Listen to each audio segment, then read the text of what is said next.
ಅವರಲ್ಲಿ ಒಂದು ಪ್ರಾಮಾಣಿಕತೆಯನ್ನು ನೋಡಿದ್ದೇನೆ, ಅವರಲ್ಲಿ ಒಂದು ಸ್ಪಷ್ಟತೆಯನ್ನು ನೋಡಿದ್ದೇನೆ.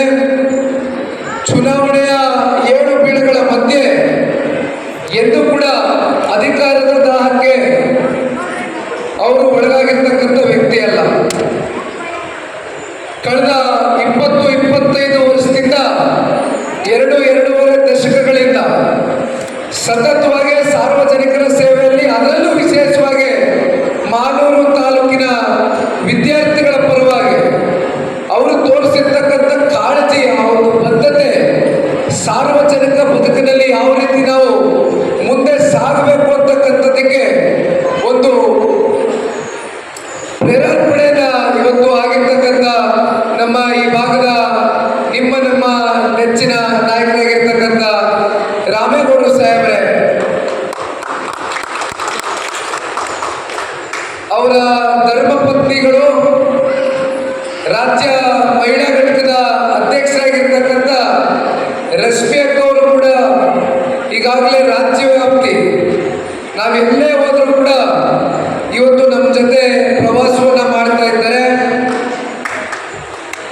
ಹೆಚ್ಚಿನ ಸಂಖ್ಯೆಯಲ್ಲಿ ಮಹಿಳೆಯರನ್ನ ಸಂಘಟನೆ ಮಾಡ್ತಕ್ಕಂಥದ್ದಕ್ಕೆ ಪಕ್ಷದ ವರಿಷ್ಠರು, ನಮ್ಮ ನಾಯಕರು ಸನ್ಮಾನ್ಯ ದೇವೇಗೌಡರು ಸಾಹೇಬರು ಹಾಗೂ ಕುಮಾರಣ್ಣ ಅವರ ಒಂದು ಸಹಕಾರದೊಂದಿಗೆ ಇವತ್ತು ಅವ್ರಿಗೆ ಸಿಕ್ಕಿರ್ತಕ್ಕಂಥ ಒಂದು ಸ್ಥಾನಕ್ಕೆ ಗೌರವವನ್ನು ತಗೊಂಡು ಬರ್ತಕ್ಕಂಥ ನಿಟ್ಟಿನಲ್ಲಿ ಪ್ರಾಮಾಣಿಕ ಸೇವೆಯನ್ನು ಸಲ್ಲಿಸ್ತಾ ಇದ್ದಾರೆ.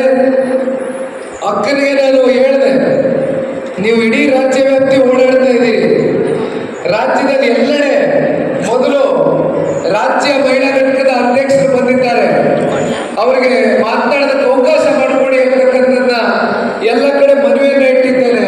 ಇಲ್ಲಿ ನೋಡಿದ್ರೆ ನಿಮ್ಮ ಸ್ವಕ್ಷೇತ್ರದಲ್ಲೇ ನೀವು ಮಾತಾಡೋಕ್ಕೆ ಸಿದ್ರಿಲ್ವಲ್ಲ ಅಂತ ರೇಗಿಸ್ತಾ ಇದ್ದೆ ಅಕ್ಕನಿಗೆ.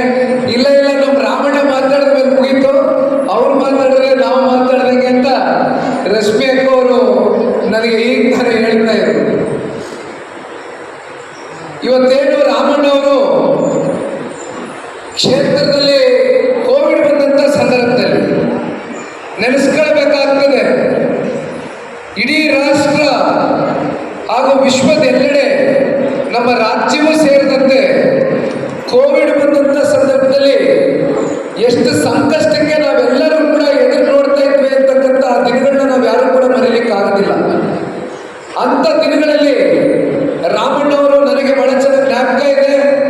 ಇಲ್ಲಿ ಒಂದು ಸಭೆಯನ್ನು ಮಾಡಿದ್ರು, ಸನ್ಮಾನ್ಯ ಕುಮಾರಣ್ಣ ಅವರ ನೇತೃತ್ವದಲ್ಲೇ ಸಭೆಯನ್ನು ಮಾಡಿದ್ರು.